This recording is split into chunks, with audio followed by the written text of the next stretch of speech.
ครั้นถึงวันอังคารขึ้น9ค่ำเดือน5ปีกุลพุทธศักราช2310เป็นวันเนาสงกรานต์เวลาประมาณบ่าย3 โมงพม่าจุดไฟสุมราชกำแพงเมืองตรงหัวรอริมป้อมมหาชัยและยิงปืนใหญ่ระดมเข้าไปในพระนครพอพลบค่ำเวลา2 ทุ่มกำแพงเมืองที่เอาไฟสุมก็ทรุดลงแม่ทัพพม่ายิงปืนเป็นสัญญาณให้ทหารเข้าพระนครพร้อมกันทุกด้านทหารอยุธยาเหลือกำลังจะต่อสู้พม่าก็สามารถเข้าสู่พระนครได้ในเวลาค่ำวันนั้นย้อนกลับไป257 ปีนั่นคือเหตุการณ์วันเสียกรุงศรีนับเป็นปีปฏิทินปัจจุบันตรงกับวันที่7 เมษายนหลังทัพพม่าตั้งค่ายรอบเมืองล้อมพระนครศรีอยุธยาอยู่กว่าปีราษฎรในกำแพงเริ่มอดอยากเกิดการปล้นกันเองภายในพระนครแม่ทัพพม่าเล็งเห็นแล้วว่าอยุธยาอ่อนกำลังเกินจะต้านพอผ่านสงกรานต์มา1 วันเป็นวันเนาจึงสั่งระดมเผาราษฎรกำแพงเมืองเพื่อเผด็จศึกให้ได้ก่อนวันเถลิงศกหากดูกันตามนี้ก็เรียกได้ว่าการศึกคราวนั้นพม่าได้กรุงศรีอยุธยาเป็นของขวัญในวันขึ้นปีใหม่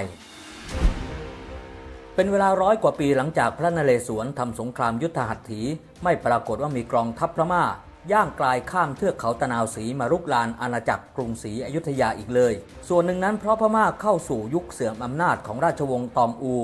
จากพระเจ้าบุเรงนองที่ส่งต่อมายังนันทบุเรงเชื้อสายพระวงศ์แย่งกันตั้งตนขึ้นเป็นใหญ่ประกอบกับมอญเริ่มขยายอิทธิพลรุกรานพม่าก็แตกกระสานซ่านเซนกันไปมอญก็เป็นใหญ่อยู่พักหนึ่งจนมาถึงยุคของอองใจยะชายธรรมดาที่เล่ากันว่าเป็นผู้นำหมู่บ้านหรือบางก็ว่าเป็นนายพรานเสียด้วยซ้ำเริ่มรวบรวมผู้คนขึ้นต่อต้านและเปิดปฏิบัติการโค่นล้มมอญใช้เวลาถึง8 ปีจึงยึดแผ่นดินคืนกลับมาอยู่ในมือของพม่าได้อีกครั้งปรับดาพิเศษขึ้นเป็นพระเจ้าอลองพญาและได้สถาปนาราชวงศ์คองบองขึ้นมาปกครองแผ่นดินใหม่ทางด้านฝั่งอยุธยาหลังจากไม่รบทับจับศึกมากว่า100 ปีราชธานีในเวลานั้นอยู่ในปลายช่วงรัชสมัยพระเจ้าอยู่หัวบรมโกศเรียกได้ว่าเป็นยุครุ่งเรืองยุคหนึ่งของอาณาจักรศึกนอกไม่มีศึกในไม่มีราษฎรชีวิตดีช่วงเวลานั้นคนยุคต้นรัตนโกสินทร์จะเรียกกันว่าเมื่อครั้งบ้านเมืองยังดีอยู่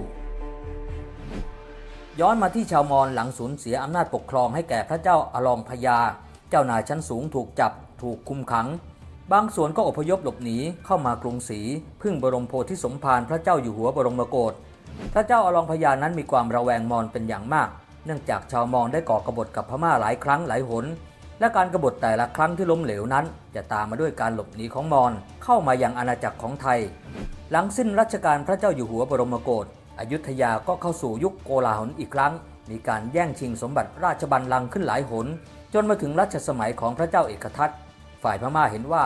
สยามกรุงศรีอยุธยาขอให้ความช่วยเหลือแก่ชาวมอญให้เป็นปฏิปักษ์ต่อพม่าเสมอมาพระเจ้าอลองพญาจึงมีนโยบายเข้าโจมตีเพื่อพิชิตอยุธยาโดยทรงเป็นผู้นำทัพด้วยพระองค์เองมีพระราชบุตรองค์ที่2ชื่อว่าเจ้าชัยมังระเป็นรองแม่ทัพใหญ่ระหว่างเดินทัพพม่าก็เข้าตีหัวเมืองสำคัญได้หลายเมืองจนถึงชานกรุงศรีอยุธยาในเดือนเมษายนพุทธศักราช2303ทัพพม่าตั้งที่โพ3 ต้นแล้วนำกำลังเข้าล้อม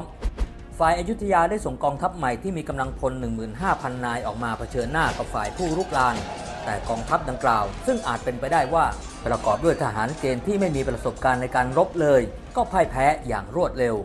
พระมหากษัตริย์พม่าได้ส่งทูตเข้าไปเจรจากับพระมหากษัตริย์อยุธยาให้ยอมจำนนโดยให้สัญญาว่าจะไม่ทรงถูกปลดออกจากบัลลังก์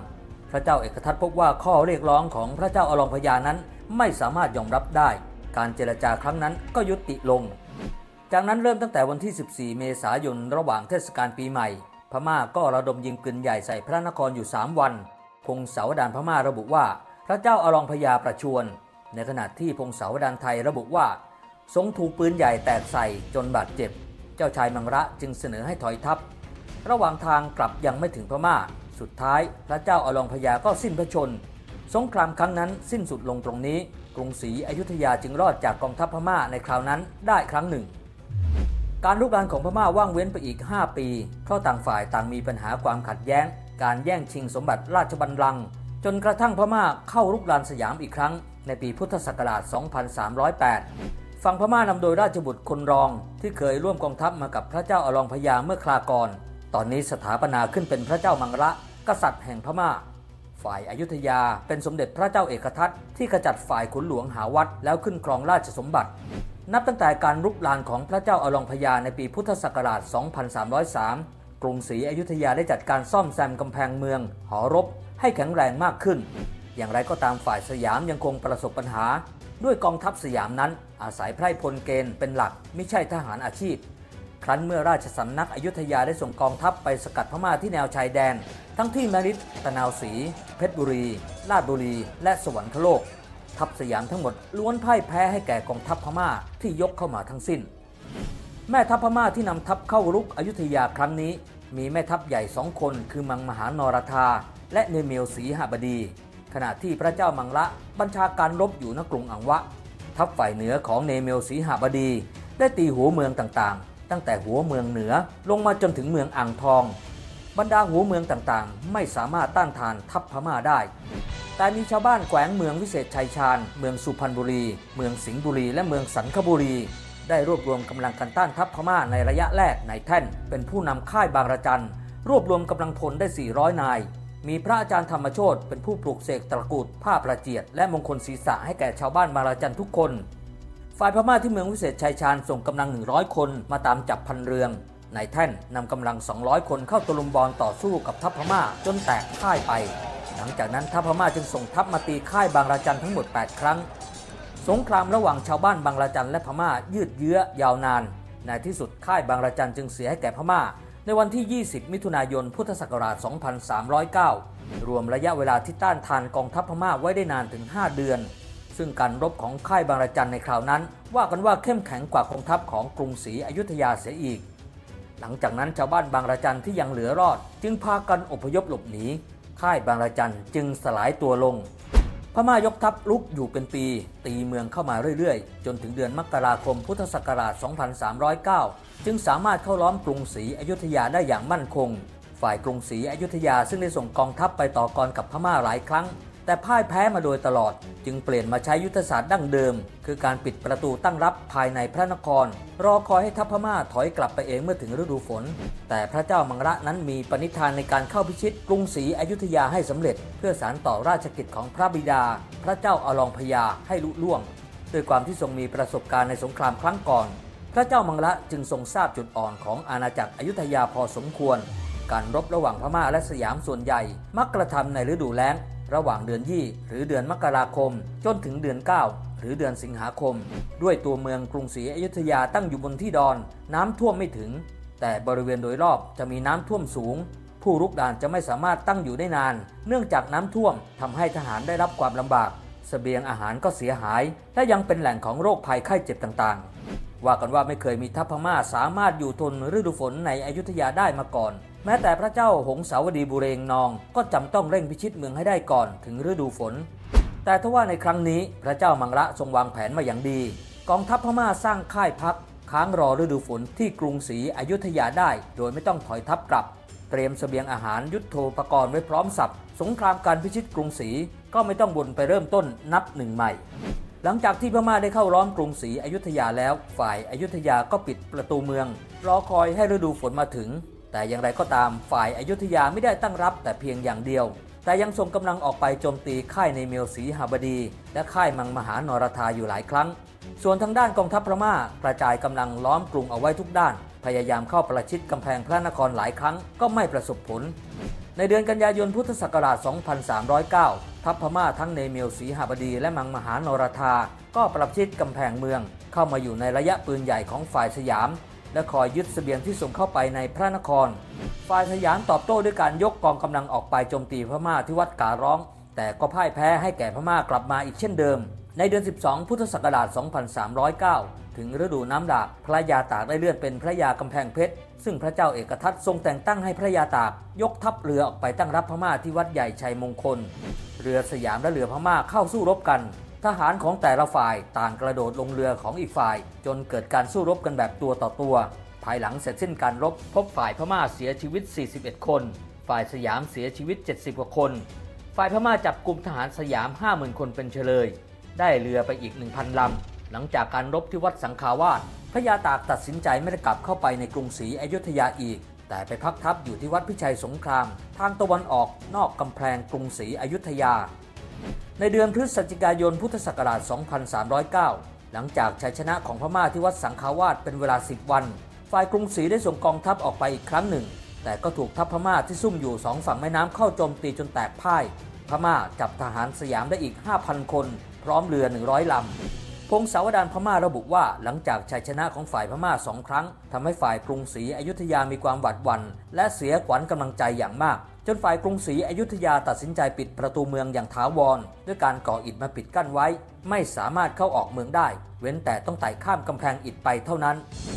กล่าวถึงพระยาตากซึ่งต่อมาคือสมเด็จพระเจ้าตากสินมหาราชหลังจากความพ่ายแพ้ต่อพม่าที่วัดสังขาวาสก็ได้รวบรวมกำลังพลทั้งไทยและจีนที่วัดพิชัยสงครามได้จำนวน500 นายแล้วจึงยกกองกำลังฝ่าวงล้อมของพม่าออกไปจากกรุงศรีอยุธยาได้สำเร็จในคืนนั้นเองได้เกิดเพลิงลุกไหม้ภายในกรุงศรีอยุธยาบ้านเรือนราษฎรถูกเผาลงไปกว่า10,000 หลังคาเรือนเพลิงไหม้กรุงศรีอยุธยาสว่างโชติช่วงจนพระยาตากสามารถมองเห็นได้แม้จะออกจากกรุงศรีอยุธยาไปแล้วว่ากันว่าเพลิงที่ไหม้ภายในพระนครนั้นไม่ใช่ฝีมือพม่าแต่เป็นชาวพระนครเองที่วางเพลิงเนื่องด้วยภายในกำแพงอยุธยาในขณะนั้นเกิดความระส่ำระสายอย่างหนักราษฎรถึงกับปล้นชิงสมบัติกันพงศาวดารพม่ากล่าวถึงการสู้รบป้องกันกรุงศรีอยุธยาของฝ่ายไทยมีการระบุชื่อขุนนางไทยหลายคนที่ยกทัพออกมาก็พ่ายแพ้พม่าทุกครั้งแต่มีอยู่ครั้งหนึ่งพม่าต้องถอยหนีเกือบแตกพ่ายแต่ก็ได้เนเมียวศรีหบดีที่เข้ามาช่วยไว้ทันพงศาวดารพม่าระบุชื่อแม่ทัพไทยที่ออกมาโจมตีพม่าจนเกือบสำเร็จนี้มีชื่อว่าพระยาตากในระหว่างที่ทัพพม่าล้อมกรุงศรีอยุธยาอยู่นั้นก็มีศึกอีกด้านหนึ่งเกิดขึ้นโดยทัพจีนจากยูนนานเข้ายึดเมืองเชียงตุงและกำลังลุกคืบเข้าสู่พม่ามีอาแซหวุนกี้นำกำลังต้านไว้เมื่อพม่าต้องเผชิญกับศึก2 ด้านพระเจ้ามังระจึงมีราชองค์การให้พิชิตกรุงศรีอยุธยาให้เสร็จสิ้นโดยเร็ว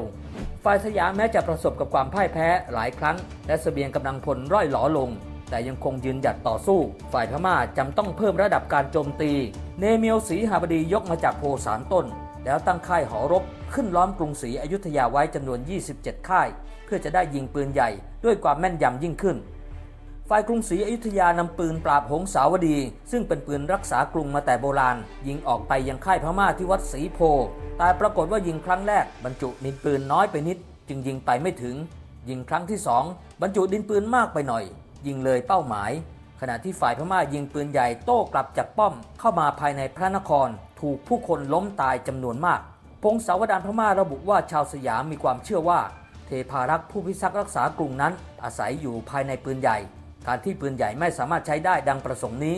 แสดงให้เห็นว่าเทพารักษ์ผู้รักษาเมืองไม่เป็นใจด้วยหรือไปเข้าข้างฝ่ายพม่า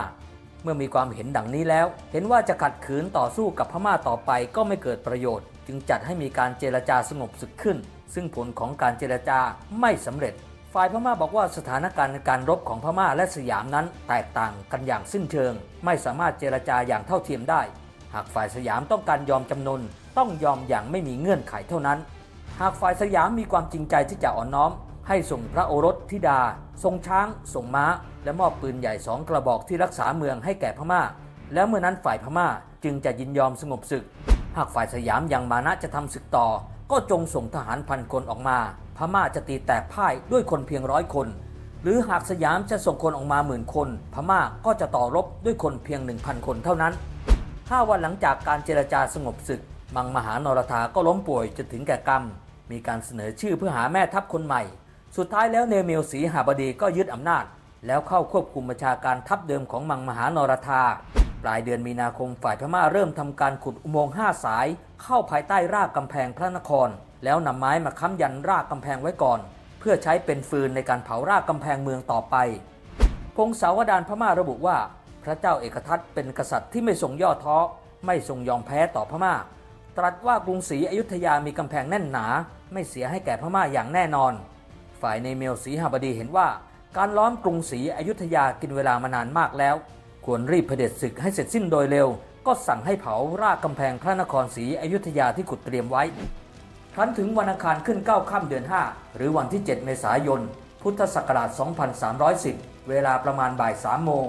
พม่าจุดไฟสุมรากกำแพงเมืองตรงหัวรอที่ริมป้อมมหาชัยตั้งแต่เวลาบ่าย 3 โมงและยิงปืนใหญ่ระดมเข้าไปในพระนครจากบรรดาค่ายที่รายล้อมทุกค่ายพอเวลาพลบค่ำเวลา 2 ทุ่มกำแพงเมืองตรงที่เอาไฟสุมก็ทรุดลง แม่ทัพพม่ายิงปืนเป็นสัญญาณให้ทหารเข้าพระนครพร้อมกันทุกด้านพม่าเอาบันไดปีนพาดเข้ามาได้ตรงที่กำแพงซุดนั้นก่อนทหารอยุธยาที่รักษาหน้าที่เหลือกำลังจะต่อสู้พม่าก็สามารถเข้าพระนครได้ในค่ำวันนั้นทุกทางนับเวลาตั้งแต่พม่ายกทัพมาตั้งล้อมพระนครได้1 ปีกับ 2 เดือนจึงเสียกรุงศรีอยุธยาแก่พม่าฆ่าศึกมาร่วมสนับสนุนท็อปนิวส์นำเสนอความจริงได้แล้ววันนี้เพียงกดปุ่ม Super Thanks แล้วเลือกจำนวนเงินตามที่ต้องการได้เลยครับขอบคุณครับ